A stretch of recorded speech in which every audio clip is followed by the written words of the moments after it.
नमस्कार दर्शकों, मेरे YouTube चैनल पे आप सब लोगों का बहुत बहुत स्वागत है। मेरा नाम है राधिका।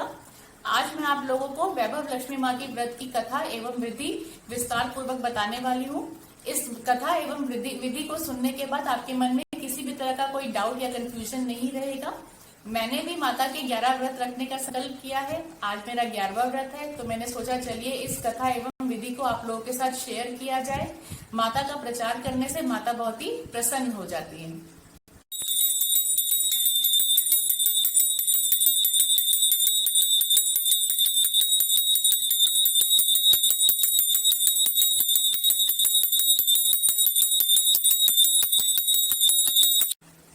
दिल्ली शहर के महालक्ष्मी मंदिर में राधा नाम की स्त्री रहती थी।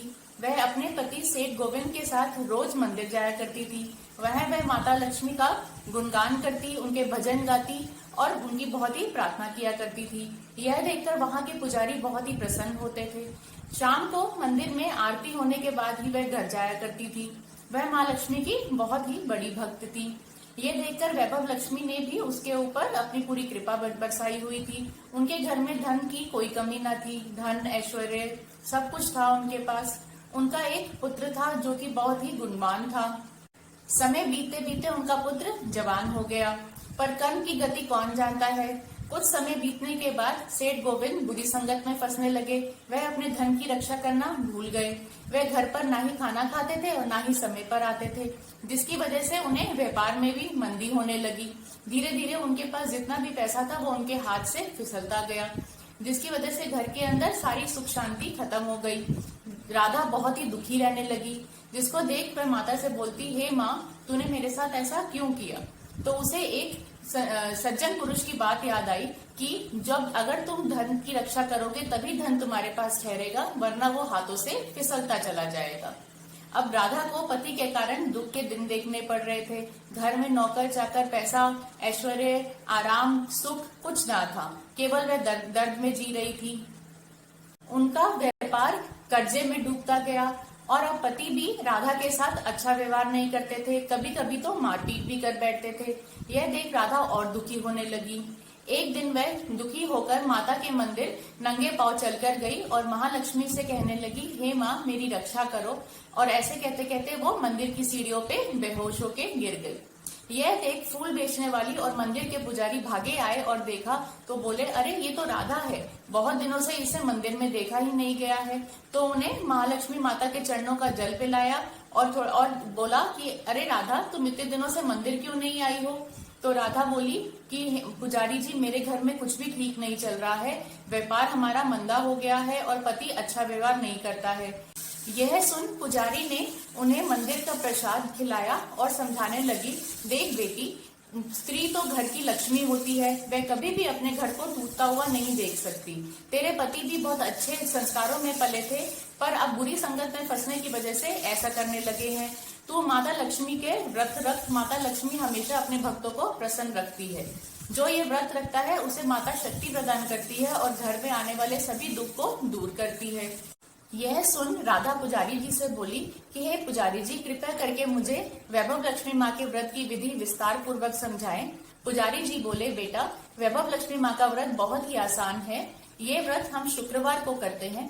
शुक्रवार को प्रातः काल उठकर स्नान कर लाल वस्त्र धारण करें और मुख से किसी की निंदा, चुगली या फिर बुराई ना करें। इस दिन बिल्कुल भी क्रोध ना करें और जहाँ पर भी सत्संग हो रहा हो वहां जाके उसे सुने। मुख से केवल जय वैभव लक्ष्मी माँ, जय वैभव लक्ष्मी माँ यही बोलते रहें। शाम होने पर पूर्व दिशा में मुंह कर एक पीले वस्त्र पर बैठ जाएं। अपने सामने एक पटरा रखें, उसके ऊपर साफ वस्त्र बिछाएं और चावल का ढेर बनाएं।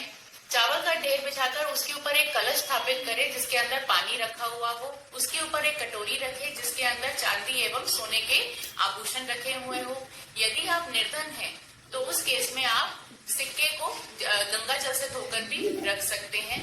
अपने सामने श्री यंत्र और माता लक्ष्मी की मूर्ति या फिर तस्वीर रखें और बार बार उसे देखते रहें। धूप, दीप, अगरबत्ती जलाएं और माता की तस्वीर या फिर मूर्ति को रोली एवं चावल से तिलक लगाएं।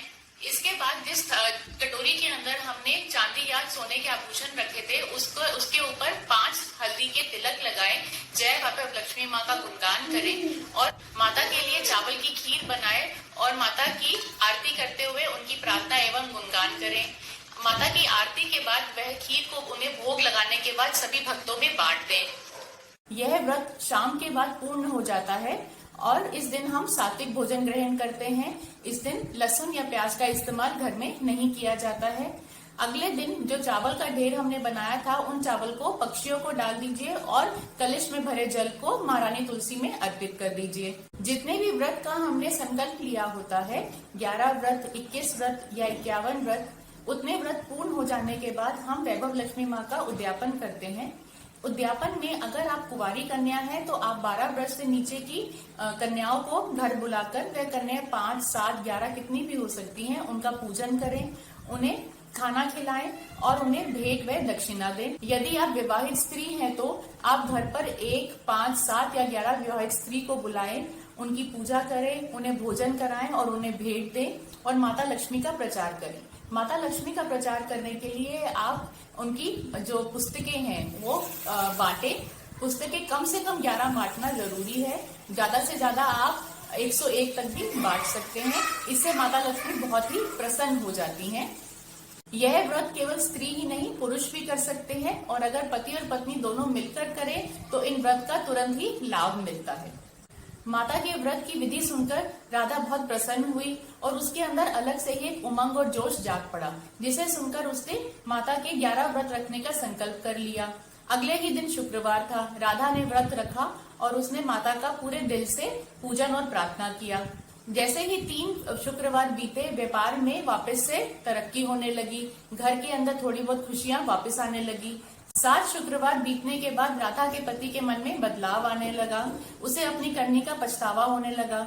एक दिन वह घर जल्दी आया तो उसने देखा कि राधा महालक्ष्मी माँ की पूजा कर रही थी और रोते हुए उनसे बोल रही थी, हे वैभव लक्ष्मी माँ, मेरे घर में सब कुछ वापस से फिर से सब कुछ ठीक कर दीजिए। तो ये देख के सेठ गोविंद के मन में दया आई और वह बोला, राधा मुझे माफ कर दो, मैं तुम्हारी जैसी गुणवान पत्नी को नहीं समझ पाया, मैंने तुम्हारे साथ बहुत ही गलत व्यवहार किया। इतने में दूर से सेठ गोविंद और राधा का पुत्र आ रहा था। उसे माता पिता को इतने प्यार से बात करते देख बहुत खुशी हुई। वह पिता के पास आया और उसके पांव छू के गले लग गया। तब राधा ने सेठ गोविंद को बताया कि मैंने महालक्ष्मी माँ के व्रत का संकल्प लिया है, जिसकी वजह से हमारे घर में ये खुशियां वापस लौटने लगी हैं। यह सुन सेठ गोविंद बोले, अब तो मैं भी महालक्ष्मी माँ के व्रत रखूंगा और हम दोनों मिलके ही इन व्रत को पूरा करेंगे। देखते ही देखते उनके घर में वापस से सब खुशियां, धन दौलत, ऐश्वर्य, नौकर चाकर, नए वाहन सब वापस लौट आए। उनके पुत्र ने उच्च शिक्षा प्राप्त करी। अब घर में कुछ भी दुख और दर्द नहीं था। यह देख राधा और सेठ गोविंद बहुत ही प्रसन्नता के साथ रहने लगे। तो चलिए भक्तों, हम भी वैभव लक्ष्मी माँ के आगे हाथ जोड़ते हैं और उनसे प्रार्थना करते हैं, राधा और गोविंद के कष्ट कर दिए दूर, उसी प्रकार माँ मेरा भी घर कीजिए भरपूर। जय वैभव लक्ष्मी माँ। तो ये थी वैभव लक्ष्मी माँ की विस्तार पूर्वक कथा एवं विधि।